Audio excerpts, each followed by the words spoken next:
Et je vous propose de regarder tout de suite, en réaction à cette table ronde, le point de vue des énergéticiens. Je vais demander à Thierry Calfon, senior vice-président Renewable Energy chez GDF Suez Énergie Europe, de bien vouloir monter sur scène.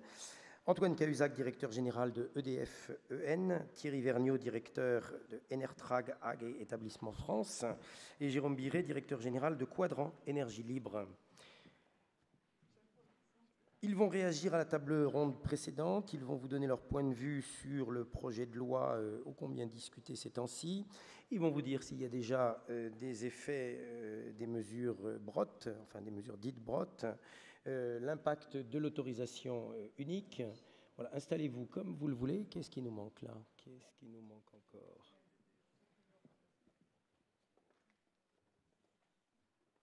Le voilà, Thierry Vergniaud. Ah, c'est bon. Alors, vous...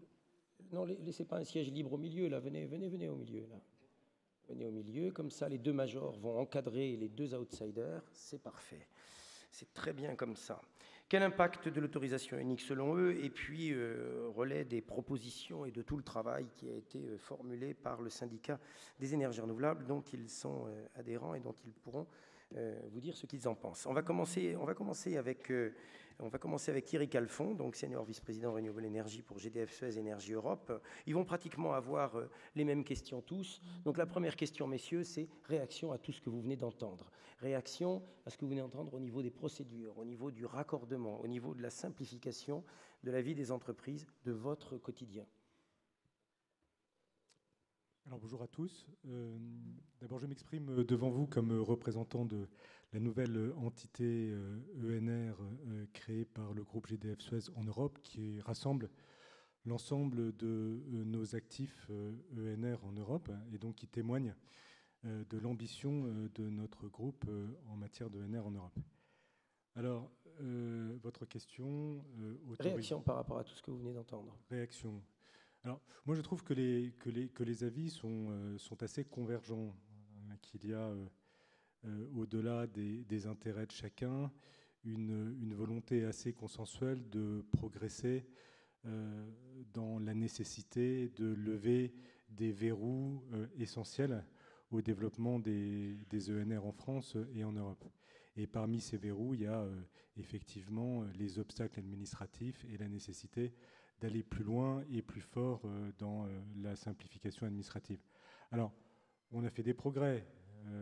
La loi Brotte d'avril 2013 a été très importante en la matière, avec la suppression des ZDE et la suppression de la règle des 5 mâts. La sécurisation du cadre juridique avec le nouvel arrêté tarifaire a beaucoup contribué à la réduction des incertitudes. Et tout ça, évidemment, n'est pas étranger à la reprise, timide reprise, mais reprise quand même, des raccordements des capacités d'éolien terrestre constatées au premier semestre 2014. Donc, pour nous, tout cela est très bien, mais il faut continuer, aller plus loin et aller plus fort, plus vite. Peut-être qu'on y reviendra. On a des propositions très concrètes en la matière. Vous avez déposé des projets en autorisation unique. Vous en êtes à combien de projets? Bilan, là, vous êtes d'accord avec ce qui a été dit tout à l'heure? Les délais sont respectés? Alors, je suis venu un peu tard, donc je ne sais pas ce qui a été dit vraiment tout à l'heure sur ce sujet-là. Nous n'avons pas encore déposé de dossier à autorisation unique. On va le faire dans les prochaines semaines. En même temps, évidemment, on se réjouit de cette expérimentation dans cette région. Quelques peut-être demandes additionnelles supplémentaires. L'expérimentation dans un délai de 3 ans, ça nous paraît excessif. Il faudrait généraliser plus vite. 3 ans d'expérimentation. Laurent Michel a promis pour le printemps de l'année prochaine. Ça y est, c'est pratiquement acquis. Enfin, ah oui, oui, il y a un amendement qui a été déposé. Enfin, il avait l'air assez serein sur cette question-là. Concrètement, l'autorisation unique, pour vous, ça change beaucoup de choses sur le terrain? Oui, absolument, oui, ça change beaucoup de choses. Thierry Conil, je crois, l'a dit ce matin. Les délais d'instruction de développement et d'instruction aujourd'hui en France sont des délais de 8 ans. Alors, on a un prisme un peu trop français. Il faut comparer ces délais d'instruction de développement aux délais allemands, où c'est 3 ans. Donc, nous, on fonde beaucoup d'espoir dans cette généralisation de l'autorisation unique pour réduire les délais. Mais ça ne résoudra pas tout, hein, puisque aujourd'hui, on a On a plus l'impression que c'est le rassemblement dans un document unique des mêmes documents qui existaient auparavant, qu'un allègement effectif, significatif des procédures. Je pense que le saut quantique en la matière serait certainement plutôt la suppression des formalités relatives au permis de construire. J'ai demandé ça ce matin à Laurent Michel, il n'a pas l'air très d'accord. Hein. Antoine Cahuzac pour EDF-EN, directeur général d'EDF-EN. Réaction à ce qu'on a entendu ce matin, et puis notamment, ce qu'on vient d'entendre à l'instant, pardon, et puis notamment procédure unique. Où est-ce que vous en êtes? Pour mes réactions à ce qui s'est dit ce matin, je suis désolé, je vais faire joker dans la mesure où je suis arrivé juste avant vers une heure je voulais dire la table ronde. Alors, ce que j'ai entendu à l'instant, effectivement, je crois que je partage l'analyse qu'il y a eu d'énormes progrès de fait et qu'il y a eu une espèce de convergence de vues sur le rôle que pourrait jouer l'éolien terrestre et demain offshore en France. Je rejoins tout à fait ce que disait le sénateur Dantec, à savoir qu'il y a encore beaucoup de place pour l'éolien terrestre en France. Moi, il y a quelques données que je trouve tout à fait étonnantes. Par rapport à l'Allemagne, je ne dis pas que ça soit un modèle, nous avons 7 fois moins de mégawatts éoliens au kilomètre carré que l'Allemagne et 3 fois moins que la Grande-Bretagne. Nos amis britanniques ou nos amis allemands ne sont pas vraiment moins soucieux que nous d'environnement, de contraintes administratives ou autres. Ils sont simplement, ils en ont quand même beaucoup plus que nous. EDF Énergie Nouvelle, on est à 85% dans l'éolien inter, dans un peu plus d'une quinzaine de pays. La France a clairement le rang numéro 1 en termes de longueur de procédure. On a presque ouvert une bouteille de champagne il y a une semaine chez EDF Énergie Nouvelle parce que nous venions, après 14 ans d'instruction, d'avoir un permis de construire pour un parc. Alors on était très très contents. On a compté 330 kilos de papier, 4 ans d'observation du vol de nuit des chiroptères. Je suis incollable sur les chiroptères. Vous pouvez me parler du noctule de l'Esther ou du vespertillon oreiller chancré, je les connais tous. Donc ça, on est très content d'avoir fait. Donc si on va vers une simplification des procédures et qu'on peut réduire ce délai moyen qui est en France de l'ordre de 7-8 ans et se rapprocher des autres, on sera très content. On ne sera pas au bout de nos peines. On a également ouvert une deuxième bouteille parce qu'après 10 ans de recours, on a enfin pu commencer la construction d'un parc il y a une semaine. Vous vous doutez bien dans ces conditions que le secteur est quand même en grande difficulté parce que quand vous commencez un parc, après X années d'instruction de permis, X années de recours, vous n'avez pas forcément la meilleure des technologies à mettre en place sur votre parc et vous n'allez pas vous amuser à demander un permis modificatif pour changer de turbine. Donc, il y a d'énormes progrès avec ces autorisations uniques. Je pense qu'il y a encore des efforts à faire pour simplifier le processus. Je pense que les recours sont une très bonne chose. Il faut probablement les encadrer un petit peu. Il y a un certain nombre de recours qu'on pourrait juger peut-être abusifs, j'en sais rien. Mais en tout cas, je trouve que 10 ans de recours pour un projet, ça me paraît lourd. Et il est évident que ça élimine du monde du développement des éoliennes un nombre considérable d'acteurs de petite taille qui n'ont pas les moyens de supporter financièrement un tel effort sur la durée. Donc je partage l'enthousiasme en tout cas qui était de la précédente table ronde. Je crois qu'il y a encore beaucoup à faire, qu'il y a eu beaucoup de progrès. On n'est pas tout à fait au bout de nos peines. Et puis pendant 14 ans d'instruction du projet, enfin d'études et d'instruction, les machines ont complètement changé et ce que vous allez installer est complètement différent et vous commencez à avoir des machines un peu plus grosses qui viennent gratter le ventre des avions en vol basse altitude et ça crée d'autres problèmes. Donc, Alors, il est évident qu'on ne parle plus du tout des mêmes hauteurs de mât ni des mêmes puissances de turbine. Et il faudra qu'on trouve un équilibre entre les contraintes des administrations civiles et militaires, les contraintes des associations qui sont réelles et les règles qui fixent un peu le mode de fonctionnement du développement des parcs éoliens à terre. Il y a des façons d'abord, il y a des réponses techniques à ces problèmes-là. On va construire d'ici très peu de temps un parc dans la région sud où on a, après beaucoup de discussions avec la direction de la météorologie nationale, on s'est mis d'accord pour installer des éoliennes d'un type un peu nouveau dont l'écho au radar est nettement diminué sous pratiquement tous les régimes de vent. Donc on appelle ça, nous, les éoliennes discrètes. Bon, voilà, furtive quelque part. Comment ? Furtive, non, il ne faut quand même pas exagérer. On n'en est pas. Ça serait un peu trop cher comme technologie. Je ne sais pas quel est le coût du développement des avions furtifs militaires, mais ce n'est pas dans nos moyens. Non, mais discrètes. Elles sont beaucoup plus discrètes. Elles diminuent par un facteur 3 ou 4 les éco-radars sous la plupart des incidences. C'est une réponse que l'on peut apporter aux problématiques posées par les radars civils de l'aviation civile ou de la météo. En ce qui concerne l'armée, je sais qu'il y a effectivement des discussions entre les deux ministères. On s'en réjouit. Ce qui me gênerait un petit peu, c'est que ça soit uniquement des solutions au cas par cas, c'est-à-dire qu'il y a une espèce de règle de bonne conduite en disant on va regarder ça avec la meilleure attention possible. Mais ce dont on a besoin au niveau des développeurs, c'est d'être capable de savoir ex-ante si notre parc a une chance ou non d'obtenir cette autorisation et de ne pas dépendre d'une décision dont on ne connaît pas forcément les déterminants. Mais là aussi, il y a eu des gros progrès de fait. On a eu récemment quelques permis qui ont fini par être obtenus et nous attendions juste le tampon du ministère de la Défense nationale. Thierry Vergniaud, prenez chacun un micro, comme ça vous pourrez réagir à chaque fois. Thierry Vergniaud, directeur Enertrag France, réaction à la table ronde précédente. Ah oui, ils sont tous branchés, regardez, vous en avez là. Ils fonctionnent tous. Oui, bonjour. Écoutez, par rapport aux précédentes tables rondes, on réagit avec une forme d'optimisme, c'est-à-dire que les DREAL ou les représentants de l'État des différentes régions que l'on connaît, puisque c'est les régions sur lesquelles on est principalement acteur. Donc on mesure bien la volonté de bien faire, de mieux faire, d'aider la filière. Néanmoins, on reste réaliste par rapport à une problématique, puisque même s'il y a la volonté avec les autorisations uniques d'aller plus vite, on voit, suivant les régions qui sont concernées, une attitude des services de l'État qui est un peu différente. C'est-à-dire qu'il faut déjà que l'administration s'habitue et s'approprie ces nouvelles règles. On a vu quand même des réelles avancées. Bon, tout d'abord, une bouffée d'oxygène, évidemment, par rapport à l'arrêté tarifaire, puisqu'on était en situation de blocage et en réelle apnée. Donc lorsqu'on parle aujourd'hui d'un redémarrage de la filière, c'est pas tellement dur de redémarrer lorsque vous avez été au ralenti pendant plusieurs années. Donc c'est pas vraiment un redémarrage. Le temps qui a été perdu, il reste perdu de toute façon.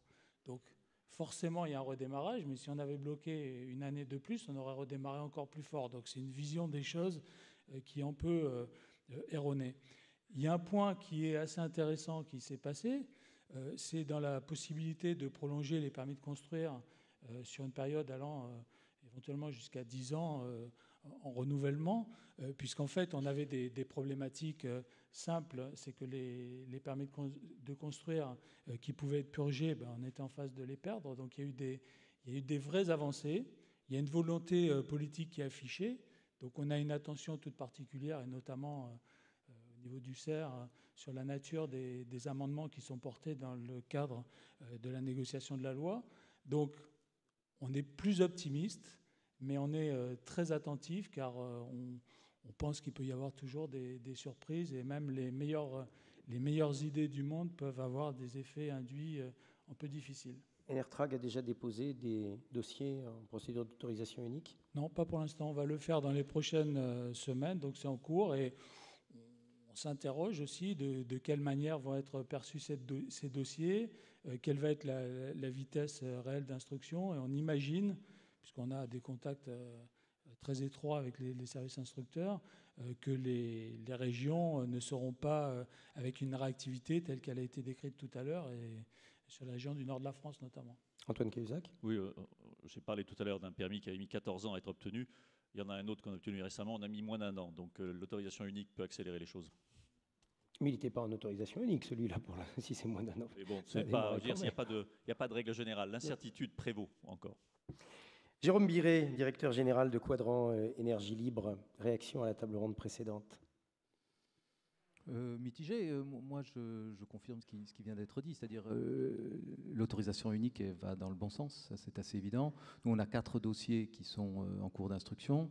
Donc la complétude, effectivement, on la traite en 24 heures, dans une démarche, moi, que je trouve assez positive, c'est-à-dire qu'on se met autour d'une table, on ouvre le dossier et on coche les pièces qui ont été fournies. Ça, je trouve que c'est pas mal et c'est très réactif. Derrière, c'est la problématique de la recevabilité de l'ensemble des pièces qui ont été fournies. Et là, malheureusement, je pense qu'on va repartir dans les travers qu'on connaît bien. C'est-à-dire qu'une virgule qui manque au paragraphe 24 peut vous amener à refaire l'étude complète qui va prendre 4 ans pour les chiroptères.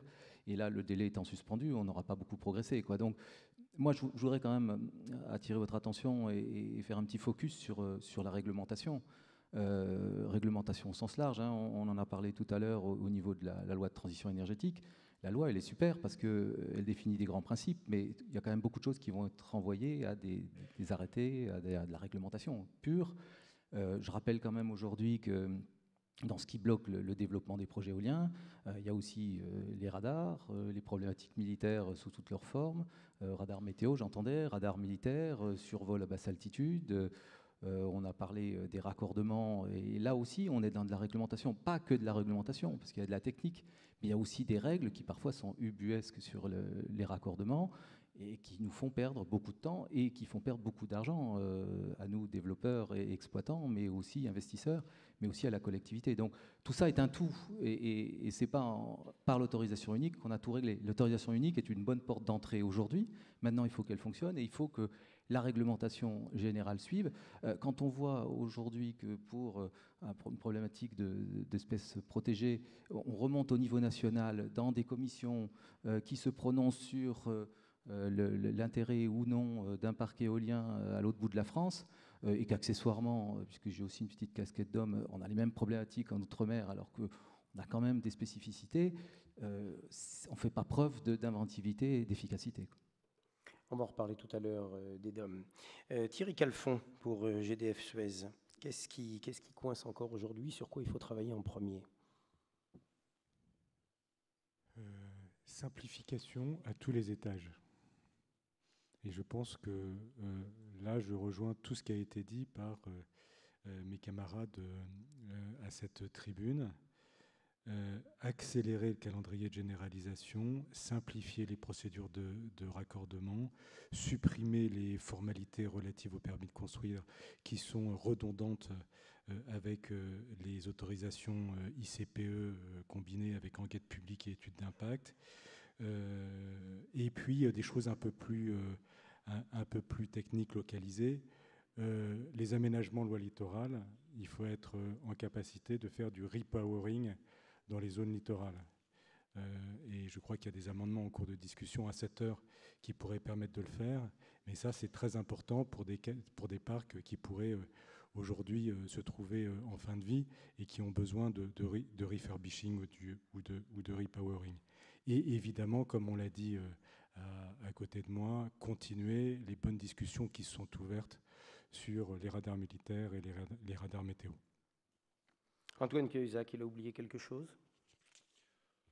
Écoutez, sur quoi faudrait-il travailler? Là, on a beaucoup parlé de notre environnement immédiat, c'est-à-dire les procédures administratives, les procédures réglementaires. Je ne sais pas si à un moment vous comptez aborder ce sujet, mais je pense que la profession, le secteur dans son ensemble, de toute façon devra évoluer et s'adapter à une évolution du fonctionnement du marché électrique qui nous rapprochera de ce que j'appelle une exposition au marché et de modes de fonctionnement qu'on retrouve dans certains pays étrangers où les énergies renouvelables voient leur caractère fatal un petit peu diminuer. C'est-à-dire qu'il y a beaucoup de pays où on demande aux opérateurs de parcs éoliens à certains instants d'arrêter d'injecter de l'électricité, tout simplement parce que l'équilibre global du système le demande et qu'il y aurait une aberration économique à dire ça fait rien, je continue à injecter mon électricité même s'il n'y a pas de demande en face. Donc je pense qu'il faudra que le secteur réfléchisse à la façon dont on s'adapte à cette nouvelle donne. Et plus il y aura de renouvelables en Europe, ce que je souhaite, parce qu'après tout, on oublie quand même une chose, c'est que l'intérêt majeur des renouvelables, c'est diminuer les émissions de gaz à effet de serre. Au passage, d'ailleurs, je ne sais pas si on en a parlé ce matin, mais le prix du dioxyde de carbone est juste un élément qui est absent de l'équation aujourd'hui. Et les énergies éoliennes sont déjà compétitives dans beaucoup de pays. Et dans nos pays européens, il suffirait d'avoir un prix du dioxyde de carbone raisonnable pour que ce soit parfaitement compétitif avec la plupart des énergies thermiques. Je laisse de côté le sujet intermittence. Raisonnable, vous avez un chiffre à proposer? 30 euros, 35 euros. Oh oui, ça suffit pour l'éolien à terre, il n'y a aucun problème. Vous savez, le prix du marché de gros est à 42, à peu près en moyenne.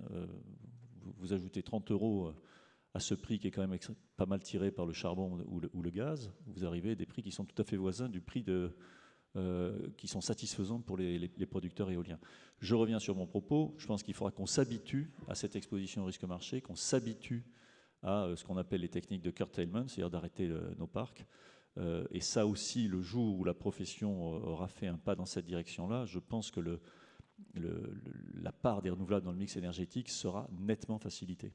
Pour vous habituer à aller vers le marché, il faut que vos durées de développement soient un petit peu plus raisonnables. Est-ce que vous avez déjà chiffré le coût ou le gain en coût d'une réduction de la durée de développement? On a évoqué 150 millions d'euros ce matin.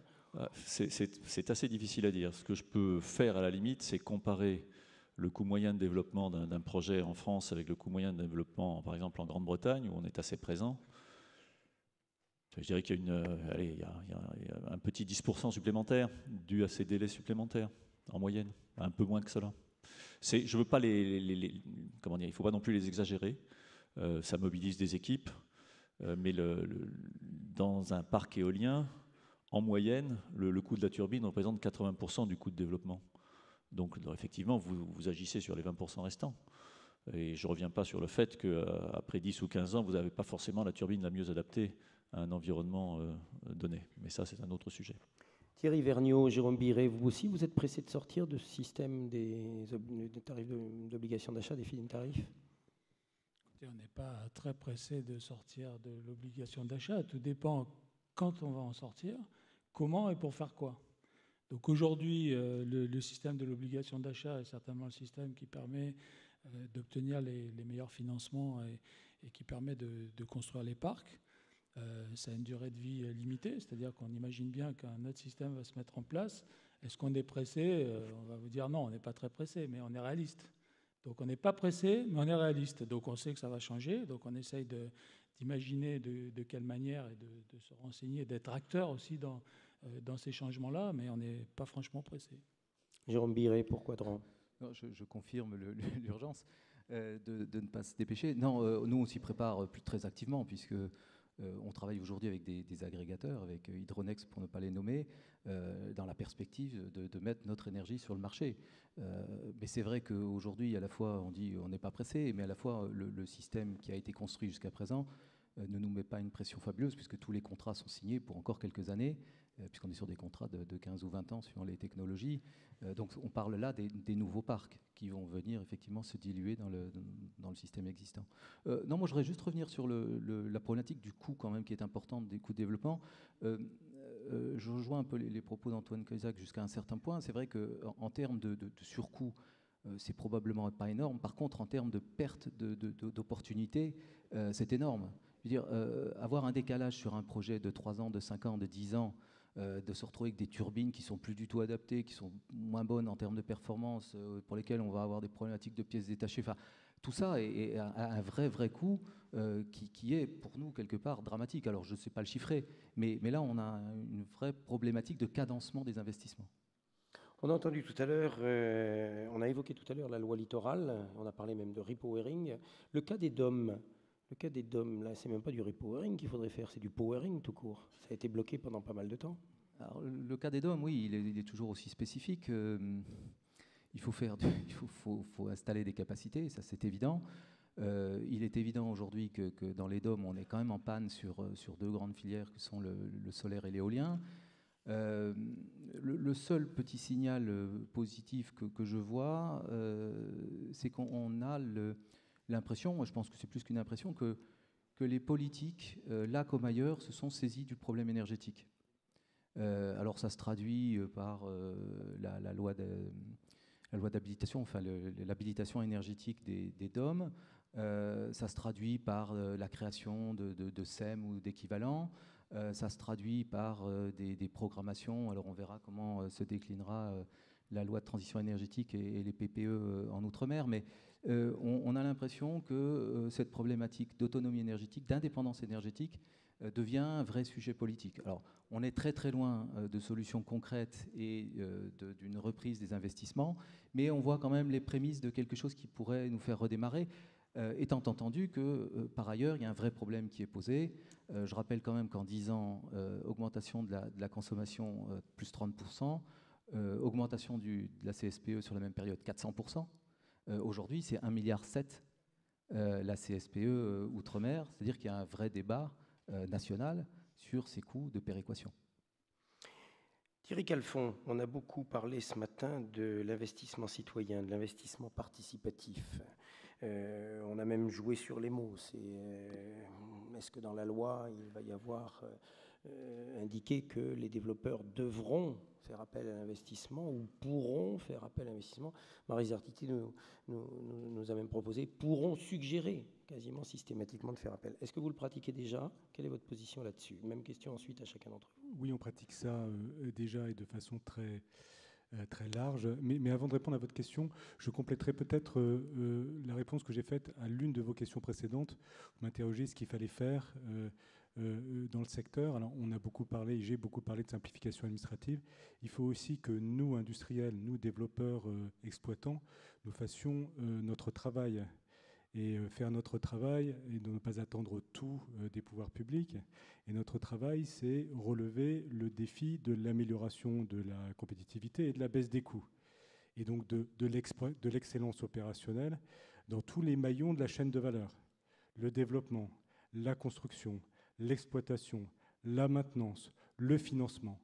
Dans tous ces maillons-là, nous avons du travail à faire et nous le faisons dans le sens de la réduction des coûts. Donc c'est un équilibre, comme souvent, où il faut avoir des conditions externes qui sont favorables, mais il faut que nous-mêmes, nous, filières industrielles, développeurs, exploitants, nous mobilisions pour relever ce défi de la baisse des coûts et de la compétitivité. Faire appel à de l'investissement citoyen, est-ce que ça réduit les coûts ou est-ce que ça les augmente? Oh, ça ne les augmente pas. En tout cas, ça permet, et c'est très important, de favoriser l'acceptation locale. Et c'est pour ça que nous, nos filiales, je prendrai peut-être 3 exemples. Filiale Future Énergie propose systématiquement la possibilité aux riverains de nos parcs d'investir à hauteur de 5% du total investment cost. Alors, sans garantie de rendement, mais cette possibilité est toujours proposée. Alors, un exemple qui n'est pas français, mais un exemple belge, on a une société coopérative, filiale d'Electrabel, qui s'appelle Electrabel CoGreen, qui, dans 5 parcs éoliens, donne la possibilité aux riverains de devenir actionnaires des parcs avec des actions dont le rendement est fondé sur la production des actifs éoliens dans ces parcs. Et alors sans aucune garantie de rendement, mais avec des évolutions probables de l'ordre de 5% par an. Donc c'est évidemment des dispositifs gagnant-gagnant, gagnant pour les développeurs et gagnant pour les riverains. Voilà. Alors vous m'interrogiez sur des dispositions qui existent au chapitre E5 de la loi Transition énergétique et croissance verte. Donc le fait qu'il y ait la possibilité de proposer aux riverains et aux citoyens d'être actionnaires, d'être directement intéressés dans les investissements éoliens terrestres à proximité de leurs activités, de leurs habitations, c'est une bonne chose. Mais nous considérons qu'il faut que ce soit une faculté, mais pas une obligation. Parce que s'il s'agissait d'une obligation, parfois des riverains ne veulent pas faire ça, pour des raisons diverses et variées. Il ne faudrait pas que ce soit un élément supplémentaire de blocage dans le développement des parcs. Antoine Cahuzac, vous rédigeriez de la même manière je rejoins tout à fait le dernier commentaire qui vient d'être fait. Ça doit être une possibilité, pas une obligation. On a, je crois, suffisamment de contraintes comme cela. Nous faisons déjà, nous, appel à ce... Pas appel, disons qu'on a déjà des parcs dans lesquels du financement participatif a été mis en place, notamment à l'étranger. Il y a un certain nombre de pays, le Canada par exemple, où on doit associer les populations locales et les représentants, les associations qui les représentent. Donc c'est des choses que nous faisons déjà.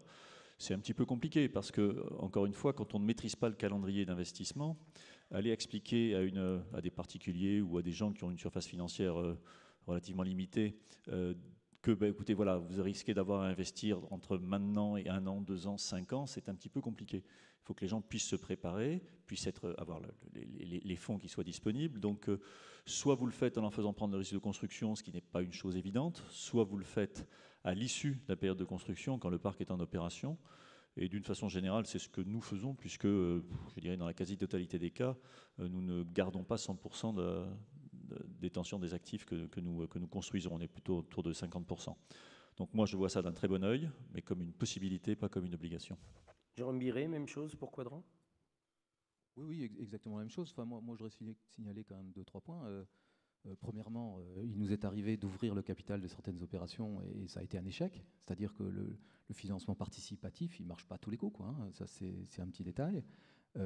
Parce que derrière, il ne faut pas oublier qu'on est dans une activité industrielle, il peut y avoir du risque, il peut y avoir des problèmes bancaires, des garanties données. Enfin bon, on est quand même dans des montages qui sont des montages lourds, qui sont des montages financiers. Et je ne suis pas sûr que les montages où il n'y a que des riverains soient très faciles à financer au niveau des banques, hein. Parce que les banquiers qui naturellement ont peur dans nos montages complexes ont encore plus peur dans cette configuration-là. Non, nous, ce qu'on a mis aussi en œuvre, c'est des SEM. On a pas mal travaillé sur des SEM. La dernière et la plus importante est une SEM qui regroupe, une SEM dédiée énergie renouvelable au niveau de Pézenas et d'Agde, dans notre fief languedocien, qui a très clairement vocation à s'intéresser aux problématiques énergie renouvelable, que ce soit le biogaz de déchets, que ce soit la production d'énergie éolienne ou solaire. Donc il y a tout un panel d'activités qui sont imaginées. Et là, quelque part, je pense qu'on est au cœur du développement des territoires. Avec ouverture ou pas du capital de certaines opérations aux riverains, mais je pense qu'il est de plus en plus important, et il y a une vraie volonté là-dessus, que les collectivités locales se saisissent de cette problématique énergétique. Thierry Vergniaud, vous avez du sang d'Enertrac dans les veines. C'est un jeu d'enfant, le financement participatif en Allemagne. Alors, comment vous voyez arriver la chose ? Tout d'abord, il y avait un point que je souhaiterais compléter. Tout à l'heure, dans ce que vous disiez sur les coûts du temps de développement. Donc, je reviens juste un peu en arrière et je vais venir sur le développement participatif. Sur les coûts du temps de développement, évidemment, ce coût, il coûte énormément cher. Mais lorsqu'on voit les problématiques de recours, les problématiques juridiques, le temps du développement, malheureusement, lorsque le développement est terminé, qu'on a les autorisations, ce n'est pas terminé. On a encore des possibilités de recours. Et dernièrement, sur un tribunal administratif sur Toulouse, bon, c'est quand même un tribunal qui a mis 2 ans sur un projet à pouvoir dire que finalement la demande de recours n'était pas recevable. Donc 2 ans pour dire que ce n'est pas recevable, c'est 2 ans, c'est équivalent à 2 ans aussi de développement. Et là-dessus, si on ajoute une problématique nouvelle, parce que tout à l'heure il y avait la table ronde en partie concernant les raccordements, aujourd'hui on est sur une problématique de durée de raccordement où on va 3 ans, 4 ans, on va jusqu'à 7 ans. Et ce temps-là aussi, ce n'est pas directement du développement, mais c'est un temps qui coûte extrêmement cher.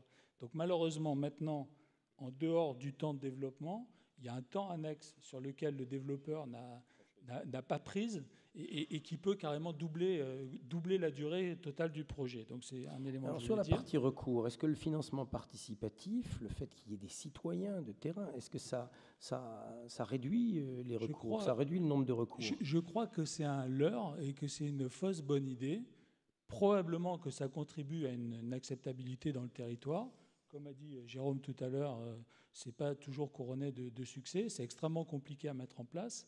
Et en fait, c'est une fausse bonne idée de dire si on ouvre aux citoyens, on n'aura pas de recours et ça va être l'allégresse et la joie dans le territoire. En fait, je pense que chacun d'entre nous côtoie des gens qui sont opposés à ce que nous faisons. Et ces gens-là, vous pouvez faire tout le participatif que vous voulez, on ne les changera pas d'1 millimètre. Donc, quand on a des irréductibles et un peu des intégristes et des recours, des anti-éoliens génétiques,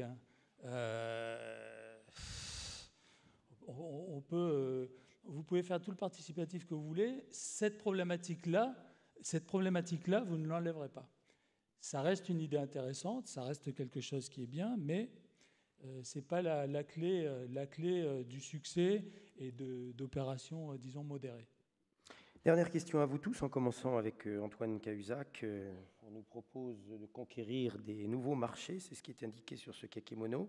Alors, compétitivité, gain de coût, comment vous allez vous y prendre ? Avec quoi vous allez partir ? L'offshore, sans doute, pour ceux qui en font. Alors, les nouveaux marchés, si on parle de nouvelles géographies, de ce point de vue-là, ça fait de nombreuses années qu'on le fait, puisque, comme je vous l'ai expliqué en introduction, on est dans une quinzaine de pays et on va ouvrir probablement de nouveaux pays en matière d'éolien d'ici quelques mois.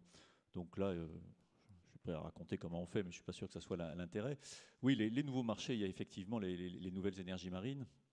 Il y a l'éolien offshore, qu'il soit posé ou flottant, qui a, je pense, un bel avenir, mais qui aujourd'hui a encore quand même fait face à un problème qui est celui de son coût. L'éolien offshore, on a une chance folle, c'est qu'on a la possibilité de mettre en place une filière industrielle, et c'est en train de se structurer avec deux grands acteurs en France qui ont toutes les compétences pour le faire. Mais malheureusement, dans l'éolien offshore, la turbine ne représente qu'environ 40% du coût total d'investissement, et on a encore, je crois, de gros progrès à faire en matière de processus de construction, de développement. Là aussi, c'est très très long. Je ne peux pas m'amuser à trahir des secrets et vous dire le montant du coût de développement des projets offshore auxquels EDF Énergie Nouvelle participe dans le cadre de l'appel d'offres numéro 1. Mais c'est pas un secret, on en a parlé ce matin à l'une des tables rondes, 226,5 prix alors, moyen. si vous les ont dit, c'est très bien, c'est même un chouïa, il y a peut-être un léger optimisation. Enfin, effectivement, voilà. C'est de l'ordre de 230 millions d'euros. Versus comparé à 146 € par mégawattheure pour le projet Anolt en mer Baltique par les Danois, voilà. Et donc qui nous promet moins de 100 en 2020. Est-ce que vous confirmez ce genre de choses? Est-ce qu'il y a des marges de manœuvre réelles? Dong annonce que ces investissements seront décidés sur la base de 100 € du mégawattheure en mer du Nord. Je limite un petit peu le propos. Oui, il y a beaucoup à attendre, effectivement, notamment pour la question des fondations, où je pense qu'il va falloir vraiment faire preuve d'imagination et d'amélioration des technologies. On est en train de tester, on va inaugurer ça d'ici peu, une technique un peu nouvelle pour aller planter des éoliennes des fondations gravitaires au large avec une société qui s'appelle Sea Tower. Donc on pourra améliorer la compétitivité de l'offshore. C'est clairement un marché de demain. Je voudrais dire un mot de l'éolien flottant qui a, à la différence de l'offshore, posé a probablement encore des zones de développement énormes, puisque là on s'affranchit de la question de la profondeur de l'eau. Et ces nouveaux marchés, il faut s'y préparer dès maintenant. Il y a eu des appels d'offres européens dans le cadre d'une R300, il y a eu des appels d'offres au niveau de l'État français, et je pense que c'est la bonne façon de faire, c'est d'arriver à développer sur ces technologies nouvelles on va dire pas des prototypes, mais des fermes pilotes sur la base desquelles on pourra se fixer ce que les Anglais appellent une roadmap, c'est-à-dire une trajectoire de baisse des coûts et s'assurer qu'à terme, ça sera compétitif. Mais je pense que ces nouveaux marchés sont à notre disposition. L'offshore, on a d'abord commencé à construire les parcs de l'appel d'offres numéro 1, puis ceux de l'appel d'offres numéro 2 pour mon collègue de GDF Suez. Et on va attendre l'appel d'offres numéro 3 et on verra. Mais il y a encore un peu de temps avant que ça soit compétitif.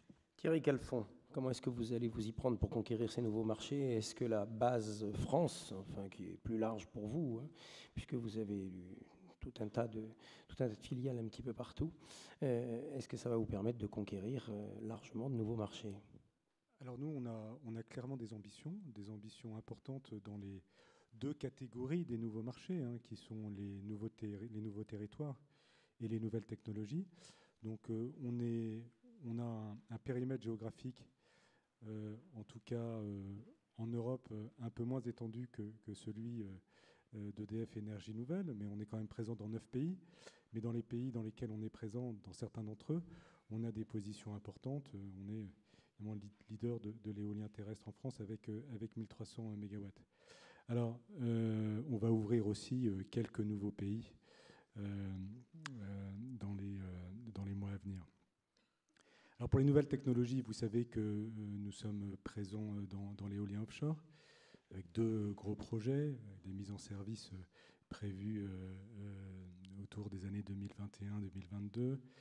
Nous avons aussi des ambitions dans l'hydrolien.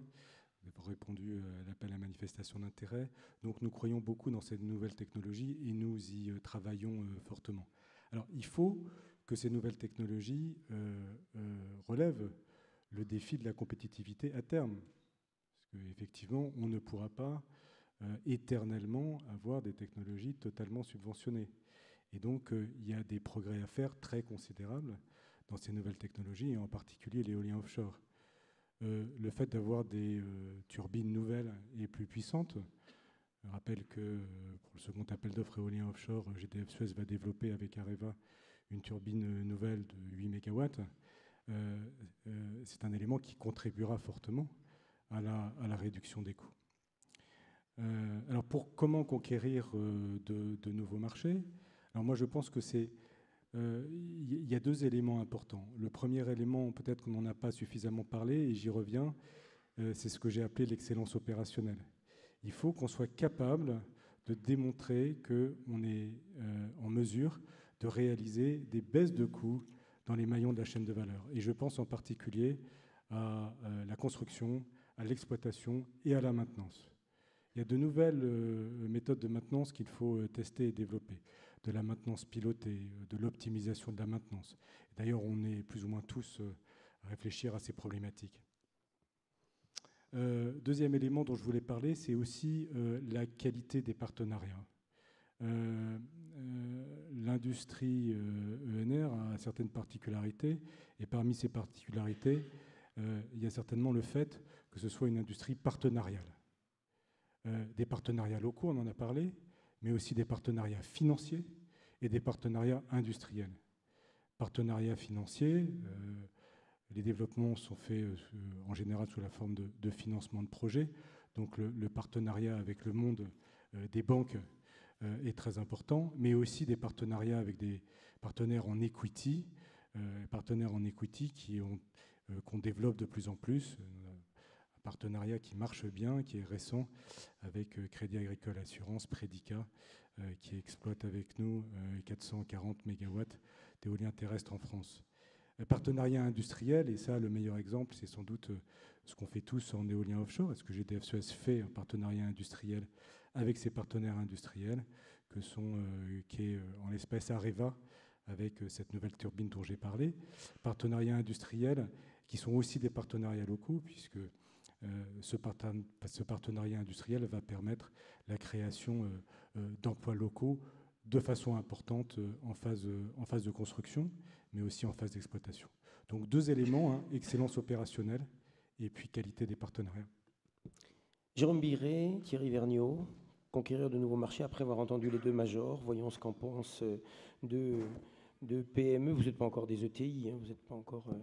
ça fait partie des ça va choses pas tarder, c'est ça qui nous viennent naturellement, on va dire. On est sur une dynamique de croissance. Effectivement, on commence à être une PME qui pèse un peu, qui a quand même investi 500 millions d'euros, ça commence à se voir dans le paysage, qui fait 80 millions de chiffre d'affaires, donc bon voilà, en vente d'énergie exclusivement. Donc pour nous, les nouveaux marchés, premièrement, on croit à la France, hein, et on pense qu'il y a encore du travail, en éolien terrestre, on s'y emploie. On s'intéresse, puisqu'il ne vous a pas échappé qu'on était languedocien, donc on s'intéresse à la Méditerranée, et en Méditerranée, ça sera, ou pas, j'en sais rien, mais enfin ça sera de l'éolien offshore flottant. Donc ça fait partie des choses qui sont dans notre radar à moyen et long terme, avec Ideol pour ne pas les nommer, sur la plateforme. Quadrant est déjà prêt, là, ça va pouvoir être dans l'appel d'offres numéro 2. Enfin, Quadrant est prêt le jour où il y aura une vraie démarche structurée sur la Méditerranée, ce qui n'est pas encore le cas au niveau de l'État. Mais pourtant, l'appel d'offres 2005, il y avait déjà des projets en Méditerranée, je me souviens, en face de Port-la-Nouvelle. Il y avait des projets sur EO 2005. Donc, bon, voilà. Donc, on regarde les différentes facettes de nos métiers. Alors, je ne parle pas, bien sûr, d'autres aspects comme l'autoconsommation, des choses comme ça qui nous intéressent aussi. Et puis, il y a bien sûr un œil attentif sur ce qui peut se passer à l'international.